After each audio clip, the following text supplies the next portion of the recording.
Good evening. This would be our third underground interview with Al Bilik, coming to you directly from the American Academy of Dissident Sciences. A lot of interesting things happened after our last recording on April 16, when me and Al here organized that famous academy, the most famous academy in the world, the American Academy of Dissident Sciences. There were several conferences that we both visited. Also, we released the first tape from that recording, the second underground interview with Al Bilik, which is a discussion on the Philadelphia experiment, Nazi mind control, nukes, saucers and drugs, Illuminati bankroll the rise of the Bolsheviks and Nazis to power, and secretly transfer military technology to them. Also, we talk about catastrophic ecological effects of the first nukes and hydrogen bombs. And finally, and probably this is the most interesting part of the whole tape, is Wilhelm Reich mind control experiments in the underground labs here in the United States. Some other tapes that we have here are, well, finally we prepared the tape on the Alternative 3 film. It contains the full 1 hour film, a crystal clear copy that we got straight from England, and a 1 hour lecture that I did at the First World UFO Conference in Tucson, Arizona in May of 91. And the third tape that we have here is on my favorite topic, the close encounters of the Foo Fighter kind.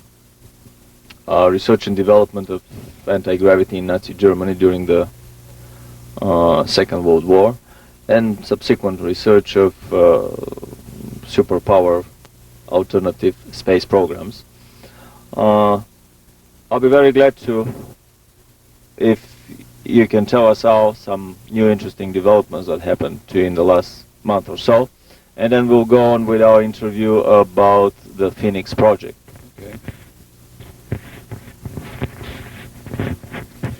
There have been, since the April 16th date, a few more developments. Of course, I've been digging in on my favorite subject, the Philadelphia experiment, and some additional data has come to light.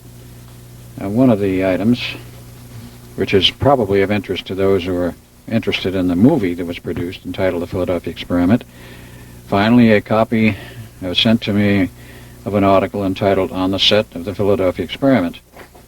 And this is a Xerox copy, of course, but it does show that there was extensive work done, about 5 years of preparatory work, including about 6 screenwriters, and they finally came up with the full story as they eventually released it, and some information about the various actors. As the Navy wanted it to be released? Possibly not. They got absolutely no cooperation from the Navy during the days of shooting. They had to find literally a naval museum in the southern states to find a ship which they could shoot on. It was the backdrop for the Eldridge. They did eventually. And of course, when they went out to the other terminal, which should have been at Montauk, but in the movie was shown as the air base, the old abandoned air base in Utah, that particular location, back in 80-81, I had visited many times, and I had all of the buildings left from World War II, all the hangars, etc. So Doug Curtis comes up to the town fathers and says, we want to shoot part of our film here, and part of the film shows for that we must have burned these buildings down as part of the whole operation. Do you mind? The town father says, not in the least. We're happy to I'm glad to have you burn them down, because we want to get rid of them anyway. So I went over Utah's air base, so it finally was stripped of its old air hangars. And when I was through there in 85, 86, I noticed they were all gone. And there's some nice shiny new office buildings there, because the city of Wendover, Utah, went and moved in and built all new office buildings and converted the base to what they wanted.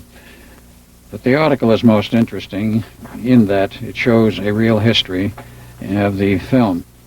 And I'm still digging in on this to find out the full history and where the original ideas came from. That is still not very clear. The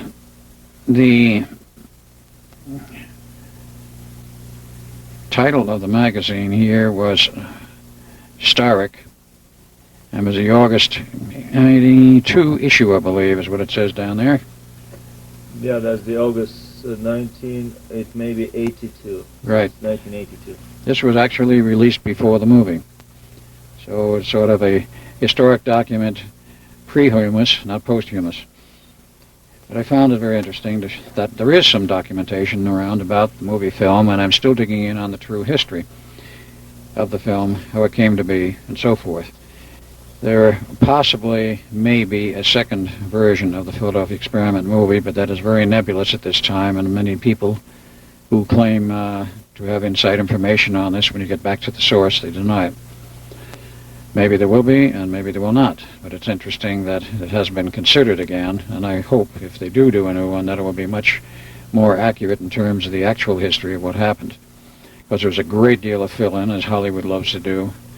Love interest, chase through California, and the whole 9 yards of it. None of that actually took place, as those who've listened to my lectures know. But that part is very interesting. Now, other aspects in trying to dig into the real history of the Philadelphia Experiment and what really happened and who was involved, and are any of these people alive today. I know of 3 sailors who are alive, but they don't want to see me or talk with me. One officer, who I've talked with several times in this matter, Alan Batchelor of New York City, has talked, and he does not hide it, but he does not lecture publicly on it because he's doing other things to make a living. I've since found several other people, and until I have clearance to give their names, because they were part and parcel of the Philadelphia Experiment in '43, until I have clearance, I will not use their names. One of these people is now dead, and I don't think there's any problem in stating that Captain William Harrison was in charge of the actual observership detail, in which 2 separate observerships were used. One for the first test in July 22nd, and that was a smaller ship, and the final test, which was done on 12 August, involved the use of a small carrier, a jump carrier as they called it. And William Harrison was in charge of both of these tests in terms of the observance of what happened and what went on. How did you meet with these people? By chance? Or did they come up No, to the conferences? I came up to me at some of the conferences, and I finally was able to meet with somebody who, shall we say, knew the facts, and do not want to name this person because he might be in trouble with his employer. I've discovered the same thing, that in such conferences one can get the most interesting information from totally unexpected and always totally unexpected stranger people that come to you with right. literally jewels, with gems of information. Gems of information. Anything else interesting that you've discovered in the last month? Well, this goes back a few months, but it's finally now published in the journal out of Sedona, known as Emergence. And a lady there by the name of Helga Mauro had 2 articles in the current issue. And this one was more or less on her mystical psychic capabilities and what she was doing. That's a fairly good likeness of her in the middle. It turns out that, if you I will turn to the second page because that's the important part of this. Let me hold the microphone here.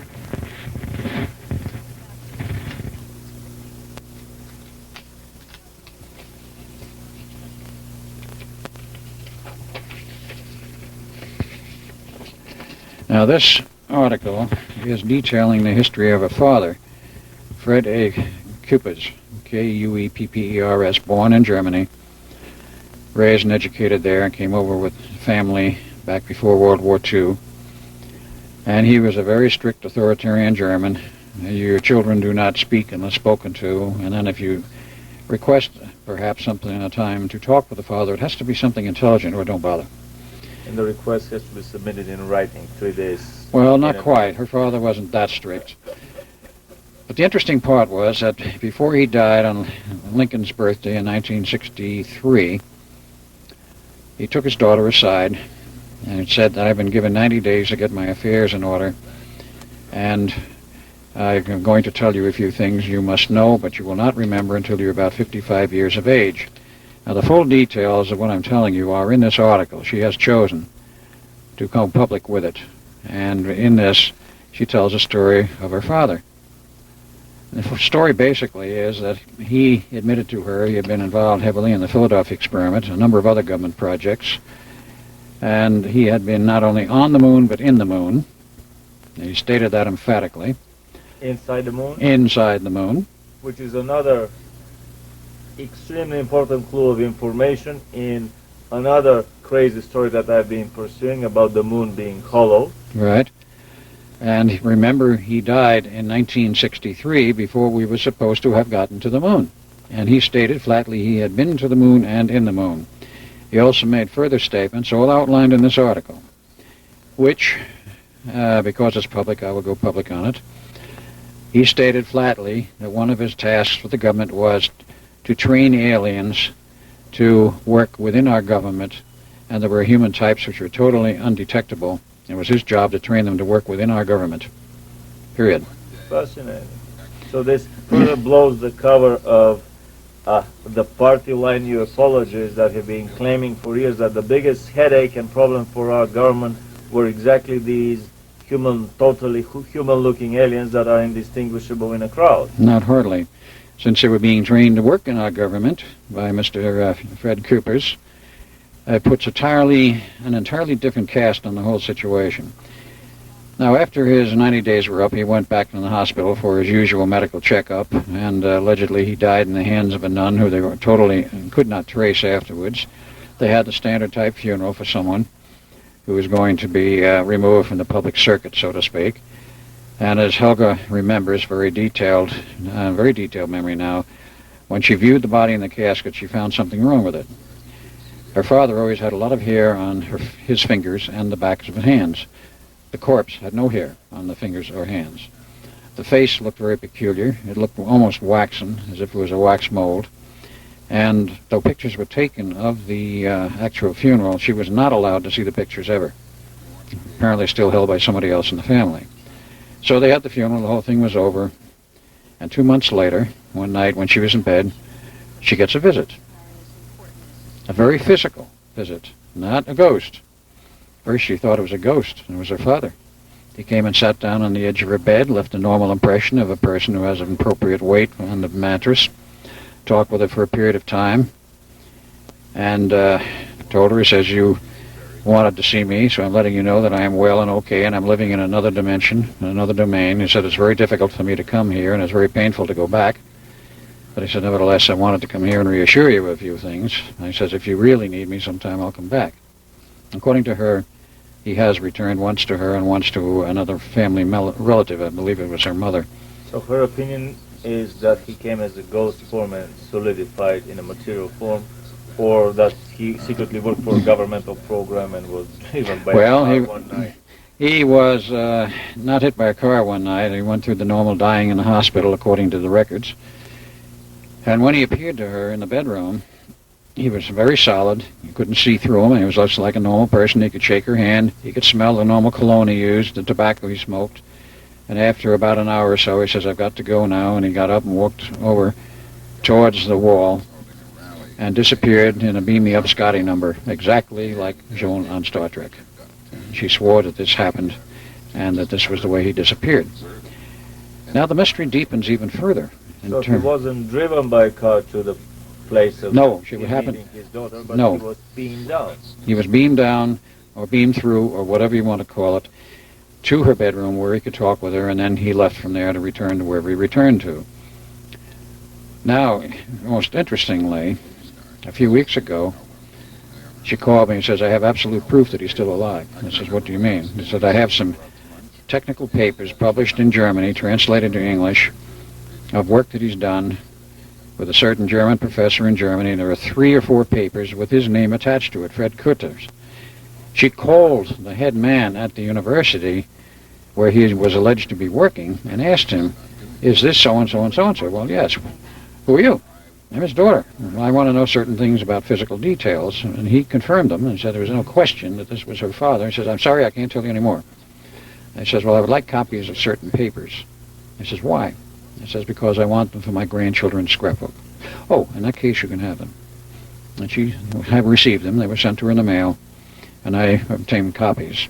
They're highly technical papers dealing with magnetometers and magnetic field mapping and magnetic field measurements, all of them in Germany, and all of them taking place in a German university. It's curious because he went through the German university system in the first place. and apparently he has returned there. Which is another little sign that Germany and Japan and Russia and the other superpowers are in on these secret space travels with the They're on to so much secret Star stuff. Trek scenario. It's on to so much secret stuff that's unbelievable as to what they have done and what they've accomplished. About his going to the moon, I'm extremely curious. Was he in a cave inside the moon, or was he in a more cavernous internal structure? That I cannot answer because he did not give her any information, merely stated he'd been on and in the moon, and did not elaborate insofar as Helga knows. And I'm quoting, of course, I've talked with her privately long before this article was published and never said anything, but now that it's published, I will talk about it. But it's detailed and it gives a lot of information, background of the family and a few other things. And, of course, raises the serious question, what did the government really do? Obviously, he was part of one of these protected witnesses programs, given apparently for a period of time a new identity, moved to another location. But now he turns up with his true identity in Germany working at a university, which is even more bizarre. That doesn't normally happen. But these papers were written about 1980, in that time frame, 79, 80. And I don't have them with me, or I could show the titles, but I don't want to create a major furor over this. But perhaps at a future time I can do this. I did not think of bringing those with me unless they're in this envelope, which I can check. But there's a lot of background data there involving Helga, what she's been through. Her memory was wiped and erased until a few years ago, at the time about the age of 55, when she was told, no, I don't have those with me. I got some spare copies for you. Next time.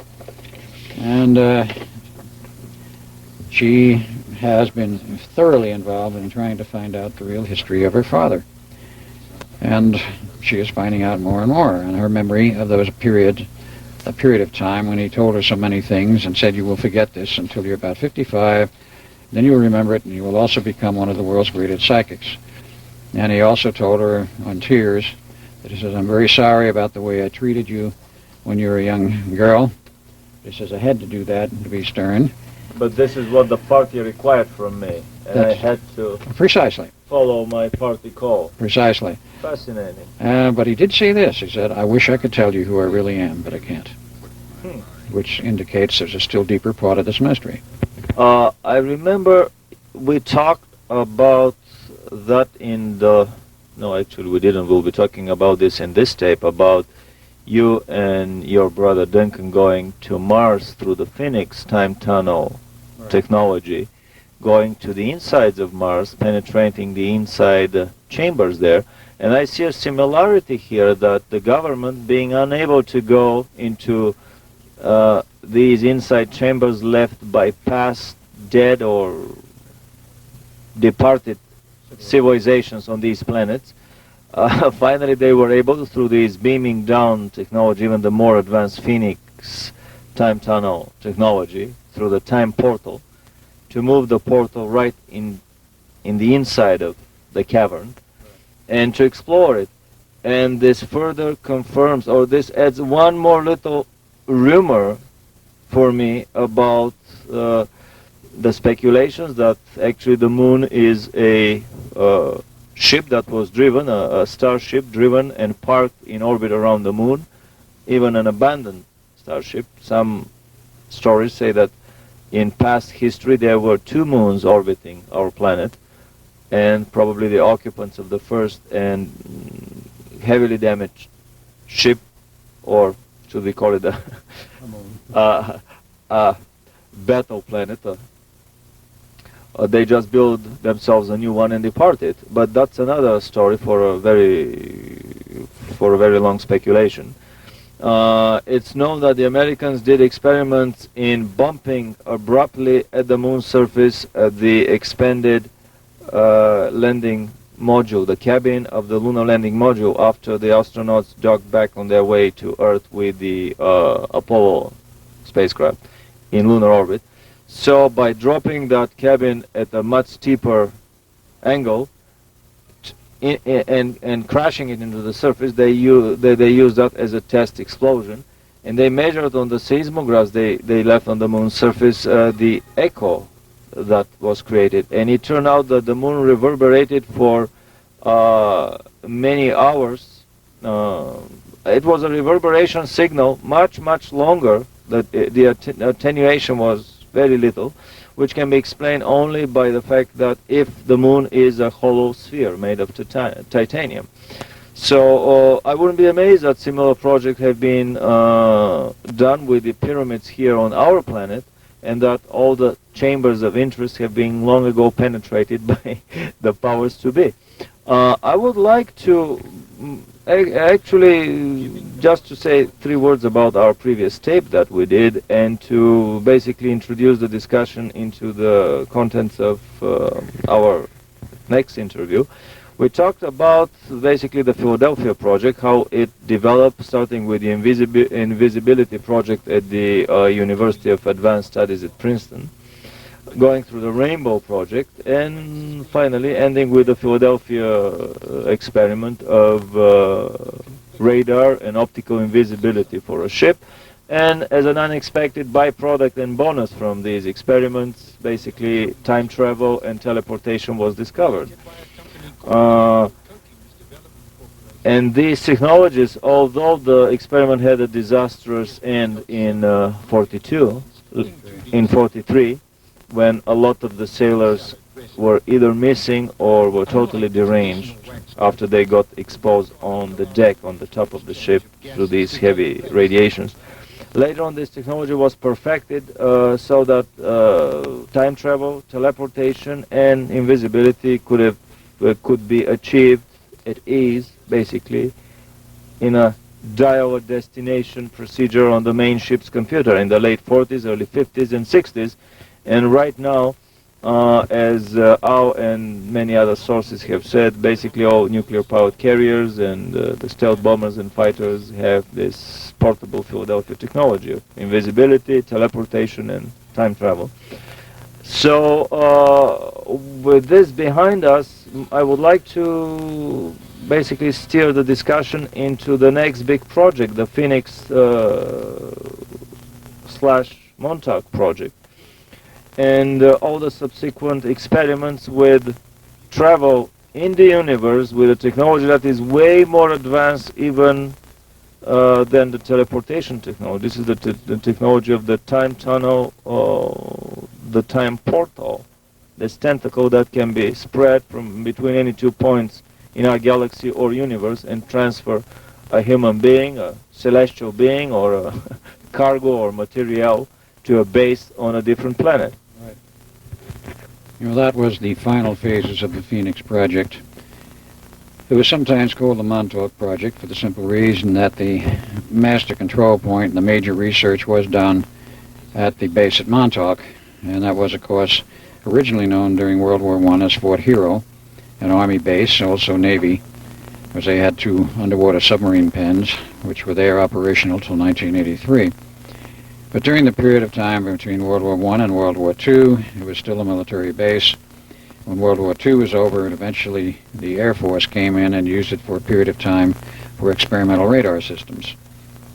And eventually a SAGE system was installed about 1963. Some 25 of these were installed around the U.S., operational. In 68, 69, they phased them out for the simple reason that they now had something better, the DuLine project, and then eventually the BMUs, which were across northern Canada. And it was felt that the detection capability of over-the-horizon radar with those systems was far superior to the ones which were called the SAGE projects. So SAGE projects were shut down and abandoned. And the Air Force and the military walked out of these bases and left them surplus. And they were carried on General Administrative Services roster, particularly Montauk and most of the others, as surplus property, abandoned. They didn't know what to do with it, and they didn't do anything with it until 1986, which was after the project had collapsed. But in that environment of a collapsed base with all of the buildings there, an underground facility which had been built in the period of about 1928 to 31, which is somewhat getting ahead of the story, but nevertheless they had a perfect facility for doing what they wanted to do. Even probably earlier, because I remember you mentioned this Fort Hero underground submarine base with underwater entries of the submarine pens. Correct. That goes back to World War I. It says basically 1917 or a little earlier. Now, there was only one level at that time from people we've talked with who were involved in the later construction of underground, and the area at the extreme eastern tip of Long Island, called Montauk Point, was essentially flat. About 1928 through 30-31, the Army Corps of Engineers comes in and other contractors, and they build 5 additional levels above the original low one.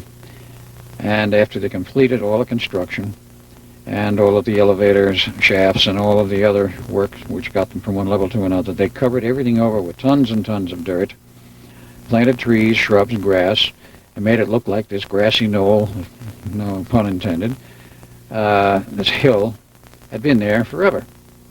And it was a perfect disguise, completed in 31. Who gave a hoot as to what went on at Montauk in 1931? The only people out there at that time was the lighthouse keeper for the Montauk Lighthouse. I would like to add here a little comment. It's fascinating for me to discover the precursors of certain secretive developments of our present days. For example, it took Bill Cooper several years to convince the large public, the public at large, of the existence of massive underground research and development installations, of massive underground Frankensteinian factories for genetic research. But we discovered that, I was astonished myself to discover that similar massive underground facilities existed in Nazi Germany 50 years ago. And through your stories, I realized that their precursors could be found even almost a century ago, developed by the military with the very same purposes, to have a convenient spot, not observable by the general public, not scrutinizable by anyone, where they can run their black project. Sure. And this was a military base with an outer fence and an inner fence, and they could set military guards there, and they did. Now, going into the history of some of the projects which went on there, one has to go back to Nazi Germany in the period of time prior to World War II. And during World War II, they were working feverishly on mind control projects. There were a number of people who were involved with these who were smuggled into the United States in the period from 1933 to about 1942.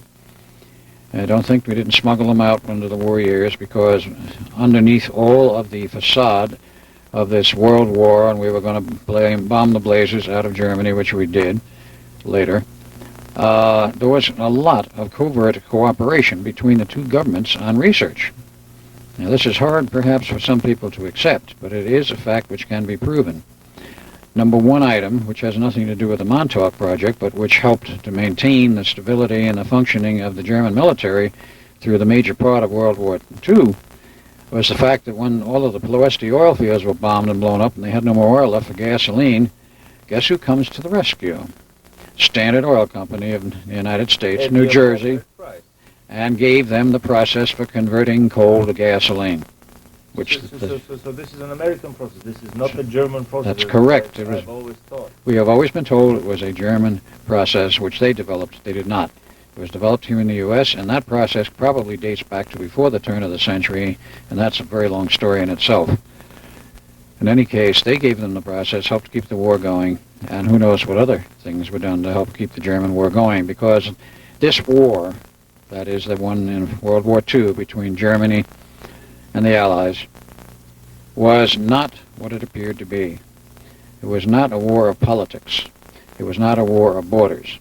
It was not a war of people against people. It was a war of banking interests against banking interests, who, no matter who won or lost, they all made tons and tons of money, because the munitions had to be built to fight the war. Well, actually, this was a war of the bankers against the whole humanity, because by killing humanity, they were loading the governmental credit cards with these exorbitant astronomical military expenditures, and also they were achieving their targets of limiting the population on the planet, which has very long been the number one goal of the Luciferian lobby on the planet, to reduce the population. Right, I figured in it, and of course a periodic war does help reduce the population. Most people throw up their hands in horror at the reported stories of 6 million Jews dying in the Holocaust in Germany, which is a total fabrication, but nonetheless, many did die, and there's no question of that. The figure is wrong, and who died is wrong, and the causes and the reasons are not accurately reported. Let us say 2 million died in those camps for whatever reason. Does the general public realize that in the bombing raids of Germany, 26 million German civilians died in those bombing raids? The cities were leveled, and when the war was over, Eisenhower himself ordered the German soldiers put in the concentration camps and other local holding areas, cut them off, no food and water, and let the tens of thousands of them die. This was the book, the Canadian book, Other Losses, that was severely debunked even in the tabloid press here, which turned my attention to that. I thought, gee, this must be something very important if they are so angry about the book. Right. That's usually the case.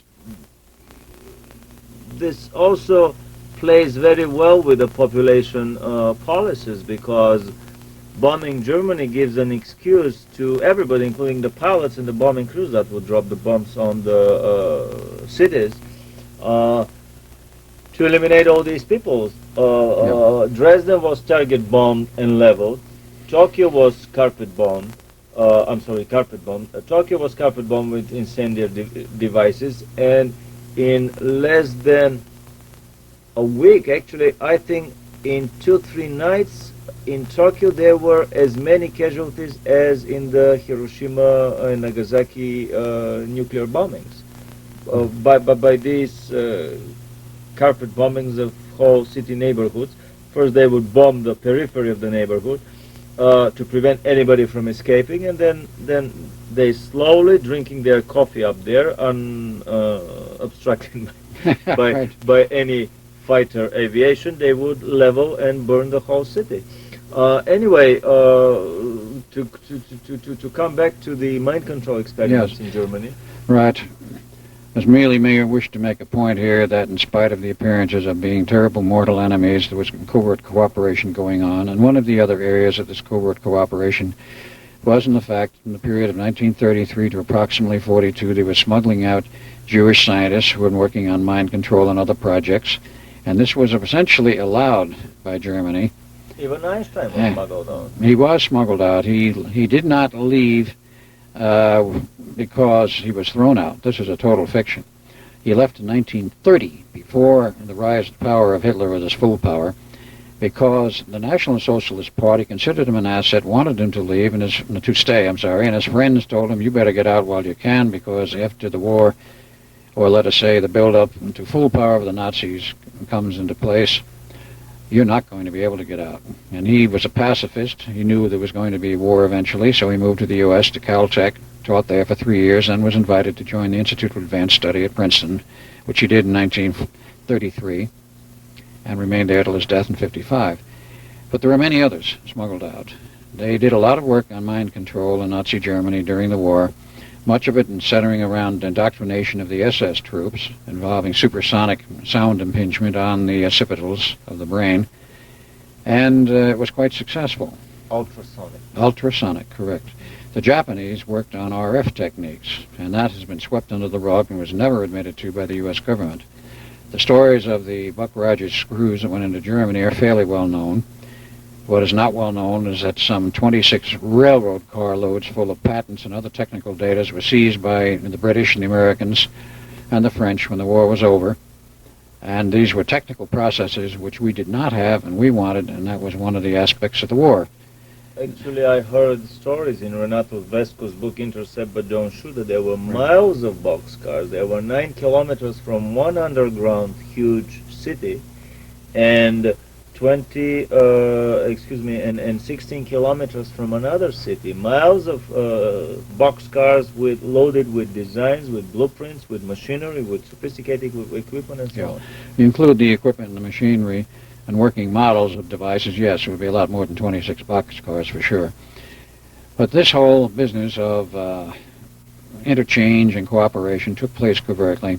The war ended, and of course certain of the Nazi hierarchy, namely SS Chief Gehlen, who was the security chief for Hitler, in a deal worked out by Roosevelt before he died, all of this group of intelligence people was transferred to the United States and formed later the backbone of the CIA.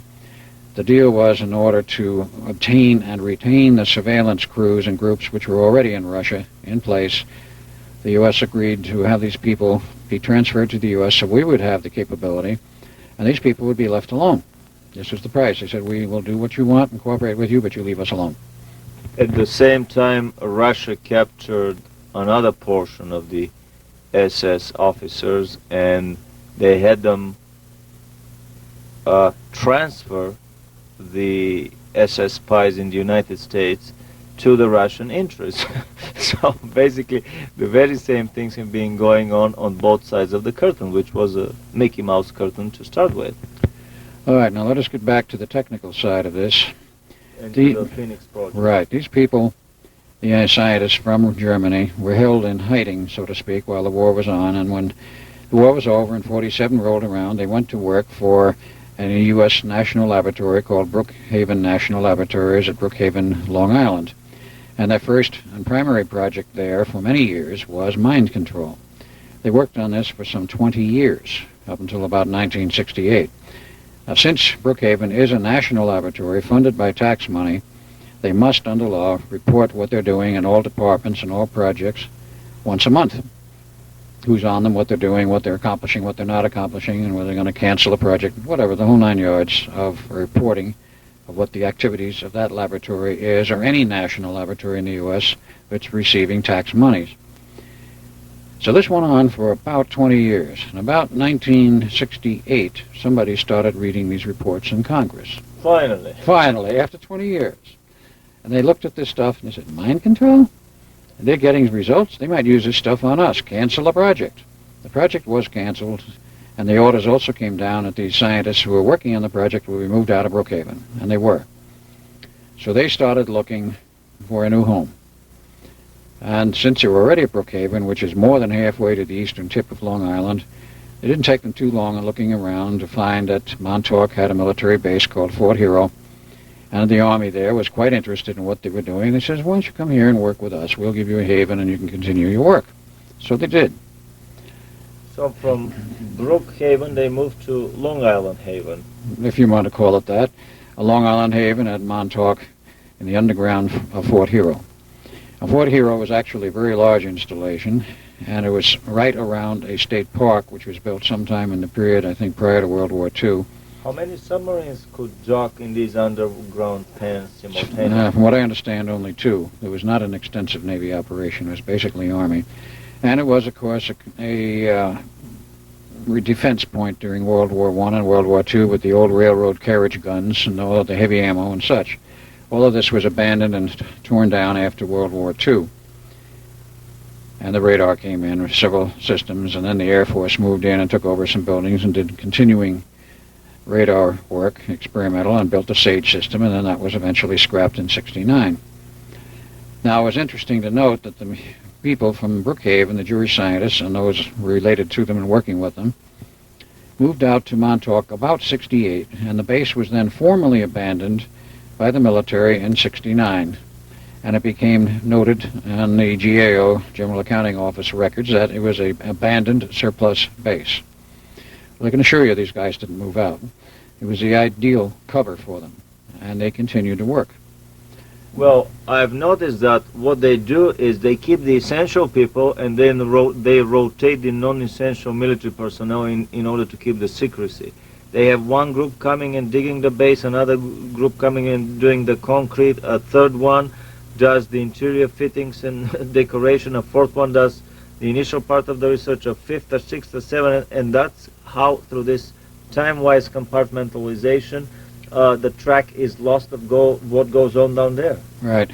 And of course, they also had built years before, when I don't know, their own electrical power plant. They had 4 generators of a half a megawatt each in a separate building, and they did for years supply the power, but when they built the later follow-on Phoenix project, they had so much trouble with those generators, they had to stop using them and go to local power, which is Long Island Lighting Company, usually called Lilco, and take power from their lines. But this is much later.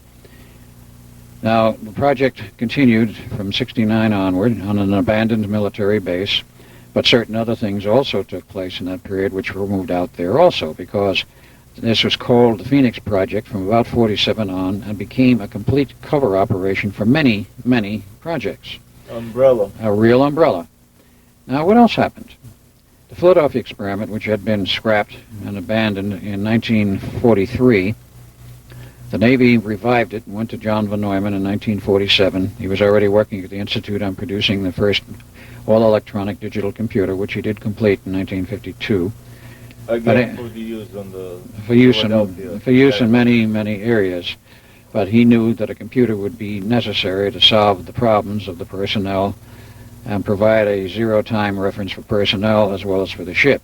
The ship returned after the equipment was destroyed. All equipment was not destroyed, but let's say the banks of electron tubes that provided the power to the fields for the two huge generators provided the magnetic field. When they went, the magnetic fields went, and of course the regular field slowly collapsed. But the point here is that all of this work was not abandoned. It was put in a file.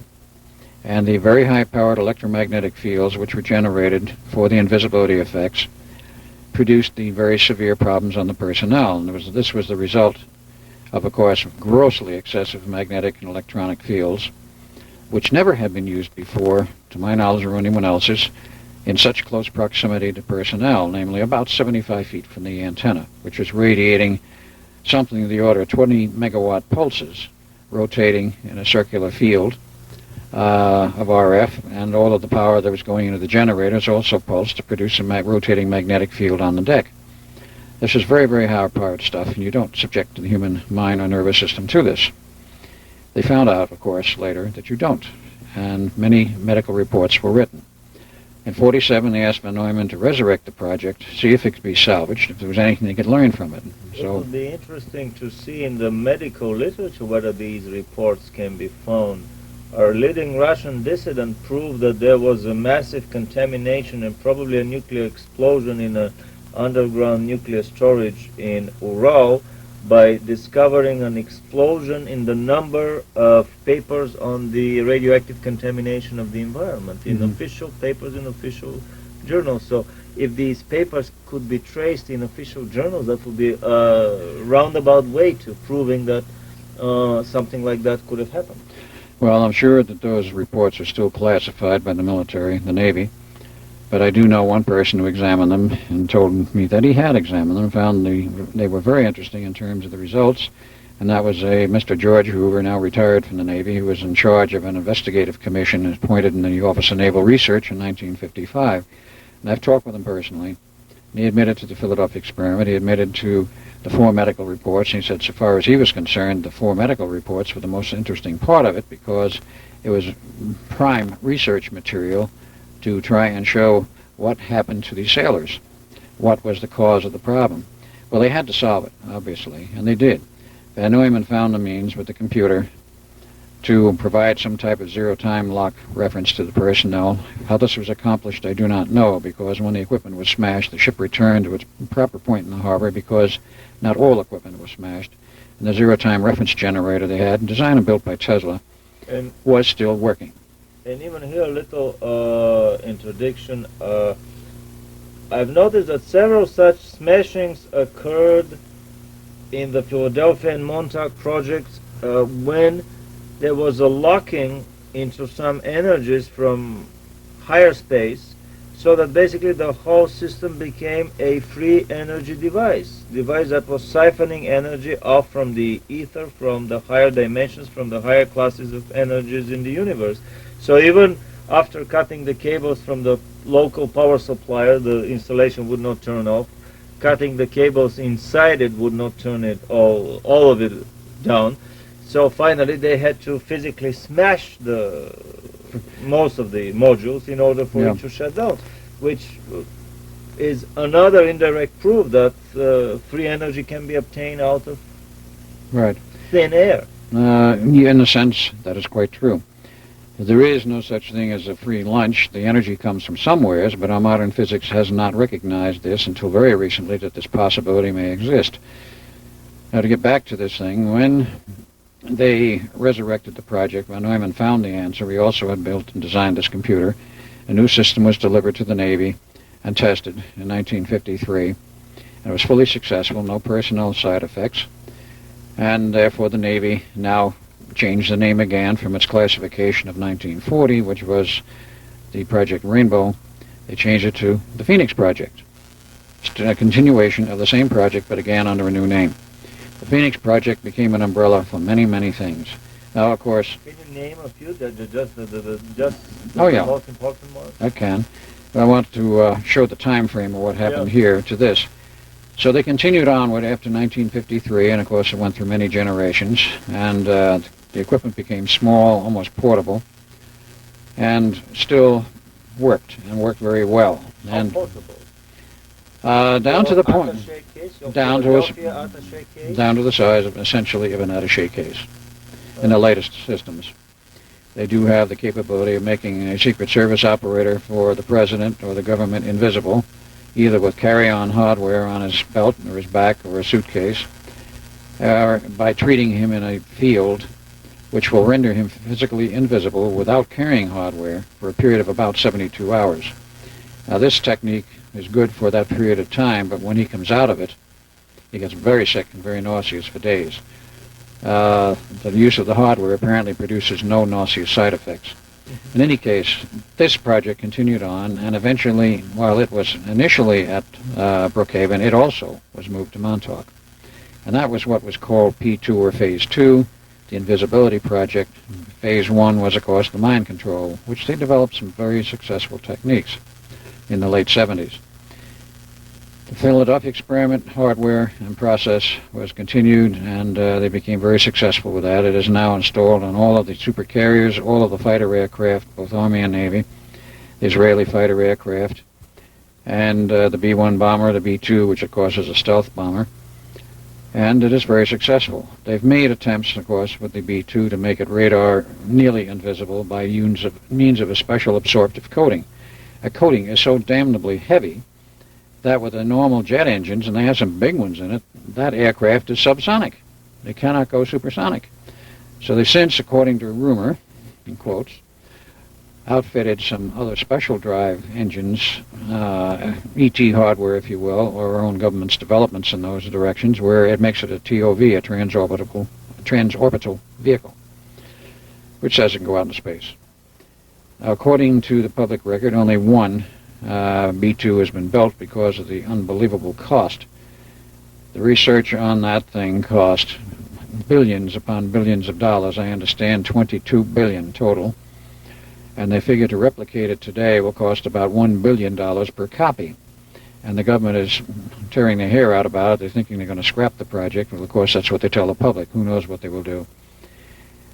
But that's only one of the side aspects. The real main factors of what went on at Montauk were Phase 3, which was, of course, the development to a much higher degree, time travel, which was discovered by the Germans in 1945. That process was removed, and if the war was over and went to Montauk, and even prior to that, Dr. John von Neumann had created a time machine.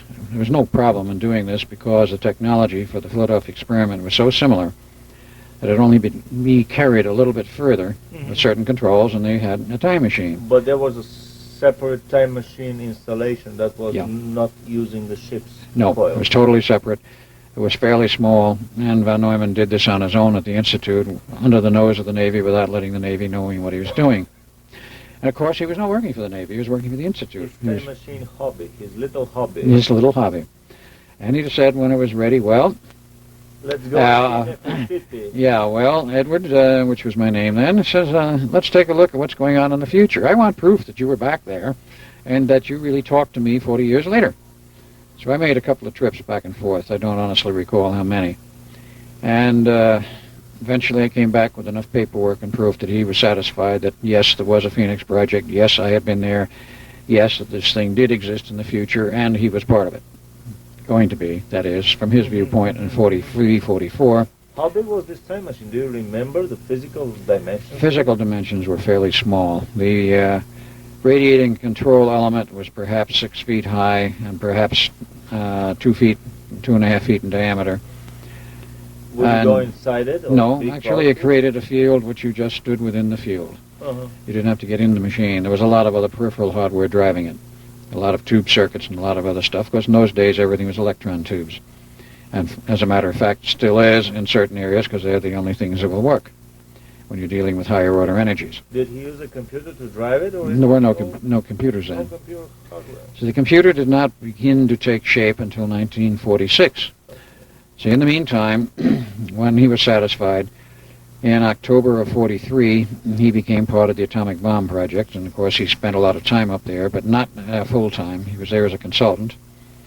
And in early 44, he made a suggestion to the Navy, well, I'd like to have Edward up there with me, and they loved the idea because it would bury me in the most remote, the most secret base in the United States, and nobody would know where I was, and I could not talk about what had happened on the Philadelphia project to the rest of the Navy. And the few people up there had such a high-level clearance, if they believed it, they would ignore it anyway. Because they already knew about it. Perhaps so. Because my research has shown that at least 2 Air Force officers knew all about it at the time it was going on for various reasons. A number of other Navy officers knew about it, some of whom are still alive, whose names I will not use until I have clearance. And there's a lot of evidence around yet which has escaped the notice of the wonderful Navy Office of Naval Intelligence and all the other intelligence agencies that have made a very thorough job at searching stuff out. They've removed all of my school records. They've removed my military records. I'm sure they exist somewhere. Talking about Bob Lazar's story of his... Very much, very much. As a friend of mine living in Flagstaff, Arizona, who used to be on the White House staff for President Nixon, told me once when he became interested in my story and maybe trying to set up a system, a possible suit against the government, he says, I can tell you this much from my experience in the White House. He says, I'm not there anymore. I don't want any part of it. But he says, I could make one phone call for 25 cents in a pay phone and say, I want so-and-so's made a non-person. And within 1 week, all records would be gone. From Social Security to bank accounts to school records to employers' records, where he went to school, you name it. Driver's license, the whole 9 yards. All ID would be gone and he would be a complete non-person. He said that can happen in 1 week. So basically they have this procedure established because they obviously have used it on numerous occasions. Dozens, if not hundreds of occasions. Definitely, they've used it on dozens and hundreds of cases where for some reason they want to keep the victim alive instead of pulling the, as I think L. Ron Hubbard called it, the 2-45 instant theta clearing technique, which means 2 slugs from a 45. That's a very quick way of exiting the individual, but it has sometimes its own repercussions, and the military or the government does not wish to do this technique all the time. Undoubtedly, and without question, they've used it many times, but there are cases where they do not want to use it, for whatever their reasons. So in any case, I was at Los Alamos by von Neumann's suggestion from 44 to 47, July 44 to July 4th, 47. Then I was hustled out under trumped-up charges. Never faced a court-martial because they were trumped-up charges, and the Navy just wanted an excuse for the MPs to arrest me and get me out of there. And then I was given the 9 yards of brainwashing and gone... When you say brainwashing, this means total deletion of your past memories, of your identity, of everything. Everything. Who were. Everything. Basically, they reformat your hard disk, and you lose everything. They lost everything from it, memory of who I was, all of my history of schooling, everything I had done, that I was Edward Cameron was lost. And then they did the piece de resistance with alien technology help. They did an age regression number, which the government has the hardware for this, but normally does not take anyone to an age earlier than 21 because of the genetic side effects. And they decided they wanted to reduce me to the age of 1 and plug me in a new family, the Bielik family. It's a long story, and some people I know may have a great deal of difficulty in believing it, but I was sent back to 1927 as a 1-year-old kid, approximately, and plugged in the Bielik family after the kid there, who was the normal, real Al Bielik, and there's a birth certificate to prove it, allegedly died of some illness, and then I was put in as a substitute, and then of course... But with your physical body, not as a walking of your soul into his body? No. They originally intended to do something like that. But there was, shall we say, I was saved at the last minute by Dr. John von Neumann, who was totally upset about it and didn't want to see this happen for his own reasons. So I went back, and I was a young kid, about 1 year old, and grew up, and I didn't know anything. Other than I was just growing. Life again. I relived my The whole entire nine life yards again. from yard one, scratch one. Till you finally discovered your past connections with the Philadelphia experiment. Right. But tell us how the Philadelphia led to the Phoenix, I mean to the time tunnel. How did the idea for the tunnel appear? Who was The idea for the tunnels actually was alien technology. We did not have the technology to do this. We had the technology to build a time machine, go either forward or past in time. But we had no technology at that time capable of producing a tunnel wherein a person or an object could be sent down this tunnel to another physical location on this planet or another part of this galaxy and also shift its time reference. This was exceedingly advanced technology which only the aliens knew how to do. And the Phoenix Project was overrun with aliens. So basically, what the Phoenix technology is ahead of the Philadelphia technology. Much. You don't need the hardware of the Star Trek ship orbiting around the planet to beam you up or down. That's right. You probably extend the distance of this travel tremendously comparable to the teleportation technology. And you can travel in time. That's correct. I don't know whether the teleportation technology can travel in time. That I don't know. But the Phoenix Project with their tunnels, as they finally got them to work properly, and it was a long process of a lot of work, all of which is detailed in a new book. That new book is, of course, the Montauk Project. Fascinating book that we greatly recommend to anyone. It's written by Preston Nichols, and he was part of the Phoenix Project in a major way, as was my brother Duncan. But he remembered after a period of time and his own electronic systems for restoring his own memory, all of the technical details of what he did, what projects were on, and it certainly does not cover all of the projects under the umbrella of the Phoenix Project because none of us remember everything yet, but enough to make a very viable book. What you remember is fascinating. That's right. I remember walking out of your lecture, the first time I heard your lecture at the Pasadena Whole Life Expo, I had the feeling that the reality, that the world I was living in has ceased to exist for me, that the ground, that somebody pulled the ground from under my feet and that I was free falling into unknown space. Yes, we did. How strong was the impact of all this information upon me, despite the fact that for the last 10 years, all I've been doing every day is digging into paranormal, into metaphysical, into the ufological and other crazy marginal stuff. Well, that stuff, as you call it, is nothing compared to what they did at Montauk. And since. But basically the Montauk Project set the pace for everything that came afterwards and did things which I don't think have been replicated. Let's detail a little bit about what they did. They had time tunnels. They were able to go to Mars, as Duncan and I did, to go into the underground of Mars to explore the underground caverns and the vestiges of their civilization. Right, the vestiges of a dead civilization, which they knew existed, and they had all this evidence on the surface. We've had colonies on Mars since the 60s, late 60s. And how big are these colonies? Any I don't guess? really know. I would have to guess and say there's at least 2 bubble cities there, and by now they probably don't need the bubbles because they do have an atmosphere on Mars of about 707 millibars, which is 7/10 that of Earth, and the temperature at the equator is about 40 degrees Fahrenheit during the day, which is adequate. So basically a pair of jeans and a pullover would be good enough for jogging. But when they first went there, they were convinced there was no oxygen, but there was suddenly, for some reason, oxygen released. That's a story I don't really know all the details over how that happened.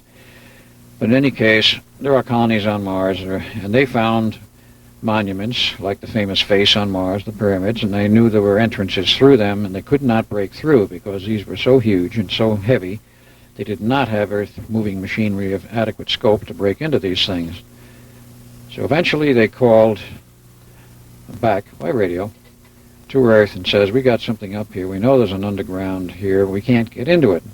Have you guys on Earth got any suggestions? They said, yeah, we'll look into it. And they went to the people running Montauk, which basically was run out of Lincoln Labs, MIT, Massachusetts, by Dr. Herman C. Unterman, who was a project director, manager. And they decided that, well, yes, we can undoubtedly get into the underground of Mars, but they radioed back, we need some coordinates of the sections you wish to have explored.